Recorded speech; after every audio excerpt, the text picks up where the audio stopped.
Load number 1.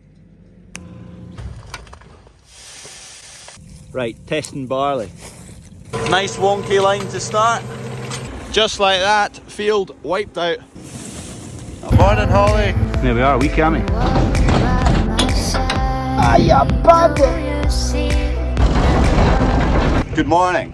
Flatbed on, got to shift some bales because we're going to go sowing, but there's bales all over the field just now. But first, I've got a bit on the drill to fix. There's a ram that broke. There you go, that's the issue. The annoying bit is it's going to get hot. And rams don't like to get hot, so a wet rag around it or something.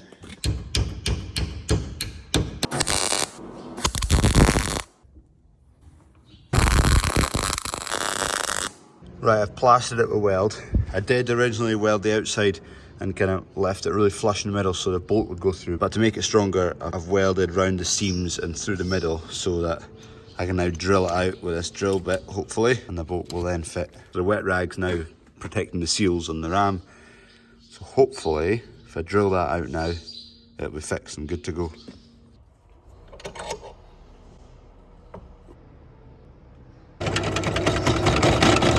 It's coming.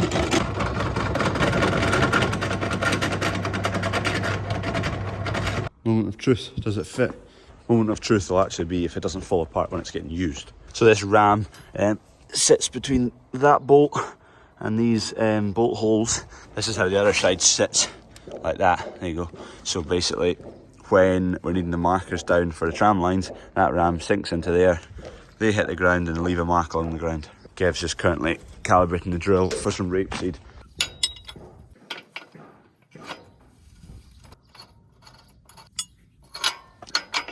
Hope this bolt goes through the hole.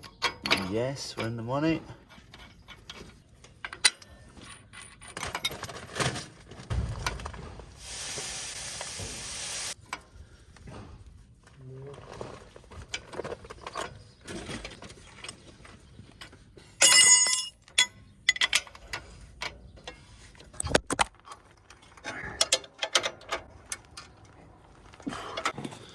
There we go, back in action. Just releasing the pressure and the brake line on this trailer, because I couldn't get it on. So we'll get this done before we get moving. I think the reason there wasn't depressurizing is because when you take it off the fence, you have to go into the screen, press depressurize, then take it off. And that's a couple of times that's happened now, and I don't think it works properly. Any guys who drive fence who have to go on and press that depressurize button on hydraulic brake systems, does it work properly? The fence, they used to have a button in the cab that you press, you just press that, depressurizes it. But now with the Gen 6 models, you have to go into the screen and press depressurize on the screen. Right, we're all heading out. Kev's just about finished calibrating the drill. It should be working now. Dunk's up in the field disking. Me and Dad are going to go and clear all the bales off it. And then we'll get some oilseed rape sowing. There we go, Dunk's made a start. Dad's up here with a forklift. He shifted bales off of this bit this morning while I've been fixing the drill. Ground looks to be coming up pretty nice considering there was 50 mil of rain yesterday. Normally if you've got 50 mil of rain, you're not really doing much field work for a couple of days, but since it's been that dry, 50 mil's just soaked up so much. 20 mil is quite a wet day. 50 mil, soaking it.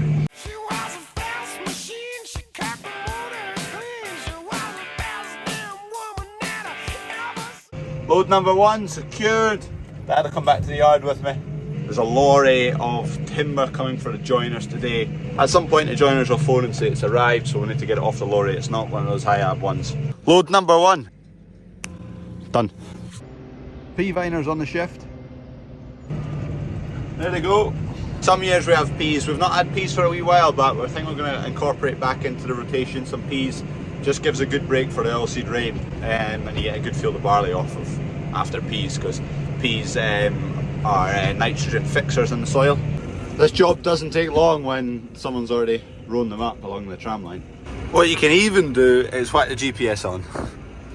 There's another 4 loads in here. The straw was really short in this field, so there's not much. Kev's got it going with the drill now. This zoom on this is awesome.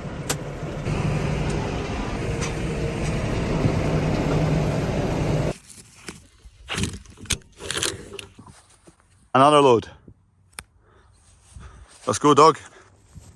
So this is the rape coming through here. There's some barley volunteers that we'll need to spray off in a week, 10 days or so. So that's a bit of slug damage there, a wee nibble. Most slug damage comes off of the edge on the field, right on the end rig, because the slugs are in amongst the bushes and the grass and whatnot, and then they push into the field. So you look for it. The worst bits are always on the end rig. So that's kind of slug damage. Wee nibbles on the edge, like that, chunks out of it. Cabbage stem flea beetle's more of like a hole in it or a wee sharp corner taken out of it. Flea beetle damage, hard to find, which is good, means there's not really many kicking about. And slug damage, there's a wee bit. We'll probably get around the end rigs with slug pellets and try and kind of ease the pressure off there. Last couple of bales then, that's another load done. You're as cold as ice. You're willing to... Those drone shots are made a lot easier when you can just run the tractor on GPS up the tram lines. Dad's loading, quickly nip, watch the drill, watch the disc, watch the forklift, watch this. Quite good, you know exactly where to stop so that Dad can get his bales on in the right spot. One more to go after this load. There's one bale that ended up getting a bit knackered, so just chucked it straight in the feeder here for the Highland cows. It was falling to pieces, so I didn't want to fully take the net off, otherwise it would have been open on the wrong side of the fence. That'll keep the Highlanders happy. That's the sheeting arrived, which is going on this building, which is to match in with the front of this building. It's all the same stuff. We've got one that's knackered and fallen to pieces, so Dad's just going to lift the bottom one, bring it over to this feeder, I'll unwrap it, and then if you just tilt forward with the bottom one, the top one will fall off into the feeder. Back a wee bit more. Right, whoa, whoa, right, go for it. That's just going to slip off straight in the feeder. Gabby, get out of the road. Stop eating that net. That was not too bad. I've cut the net all down the bottom, so this should all just come out, no bother. Just got one other field to go and sort out where we cut the end rig and it got baled, the rest still to cut. So I brought the moisture meter and we'll see what it's like. Last wee bit, only 18 bales in this field, the rest is still actually to cut. That's why I've got the moisture meter. I've got a sample in here, I'm trying to turn it with one hand so you can hear it. When it's dry, it sounds nice and crisp when you're turning this, whereas right now it's quite a dull sound, so I think it's like, I think it'll be somewhere in the region of like 19. There you go. 18.1. That's not too bad. It's currently 1:30. By kind of 5 o'clock, it'll have knocked off 1% or 2. Nah, maybe not 2. It'll have knocked off 1% anyway by 5 o'clock, I would think. Since there's only going to be maybe 4 loads out of this left to do, we might just come and wipe this out tonight. We'll see what the boss decides. See if I can get zoomed right into people in the sunflowers. There you go. Right in the middle of the screen right now is Ben Nevis. Do you see the people on it? Right, testing barley. Grab a few heads. This is how I do it anyway. In the palm of the hand, mulch them up a bit with your thumb, crush them up, break all the awns off, and then get a blow. Blow all the light awns off it. The barley's heavy so it doesn't blow away. There you go, you got a relatively clean sample. That's just what the combine's doing on a bigger scale. And then barley's in this hole. Oh, I've missed it all. I'll do it with 2 hands, but it goes in that hole on the right, 9mm. That was 18.1, that sample, so the whole field's sitting at 18. I forgot to get the dog, so she's still in the field. Little bandit. Come on in. Anyway, Duncan and Kev are getting on well in here, it's coming up well.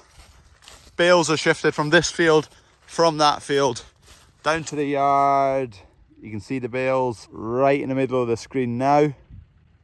Sunflowers, combine header. There's a nice old Morgan. It's not that old actually. We're going to get that fired into life just in half an hour or so. I'm going to go and take the flatbed off that we've just been using. Dad and Dunk will get combine and I'll finish off the disking, which there's not that much to do, just the end rig and whatnot. While I've got an empty tractor here, I'm going to go and put that trailer on. It was outside while we had the 50mm of rain, so I think there might be some water in it. We'll probably use it straight off the dryer to shift grain into the big shed, and the other trailer we used obviously to bring grain off the combine. Let's see what water's in here. A wee bit. I'll open the back door. Quite a wee bit. Anyway, I'll just cap this up, leave it to drip. Leave that to dry for a wee bit. By the time we get combine, it'll be fine.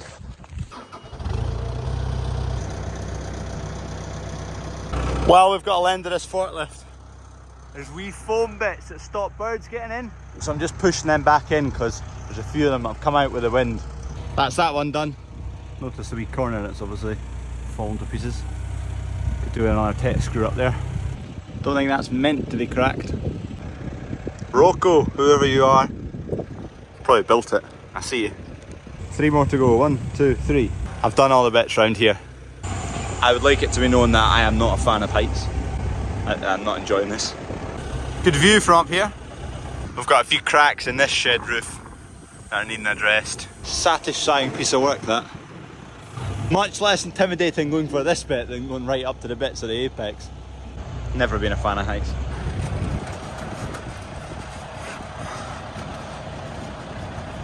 The guys had been putting them, they put them obviously flush with this piece, but they're just a bit loose there, so the ones that are out I've just been pushing right in until they go stiff, and hopefully that'll hold them. Job done. I'm going disking. Dunk's going to jump in the combine. I don't know who's going to run a trailer. Dad's going to run a trailer. We're off to the races. I've only got kind of 20 minutes to do, to be honest. Half an hour maybe. Kev's just a way to get started on the end rig. It's fairly well focused considering it's 8 times zoomed in. Nice wonky line to start. Right, I'm done in this field. Kev will be another half hour till the end rig's done.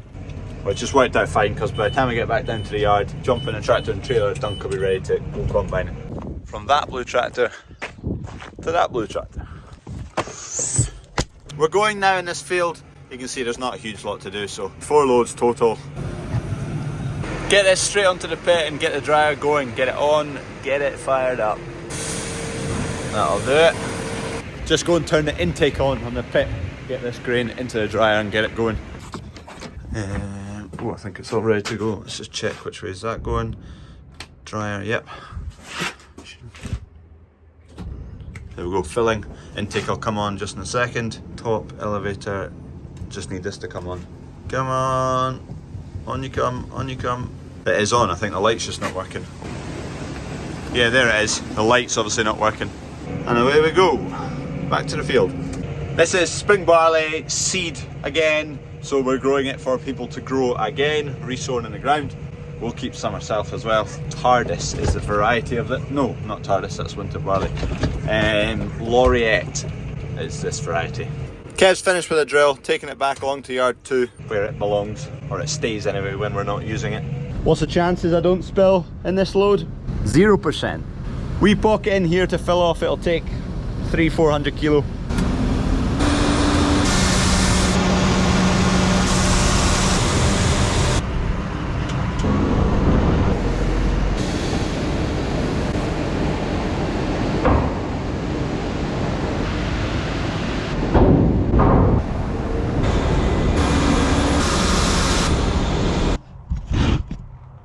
Didn't spill any that time.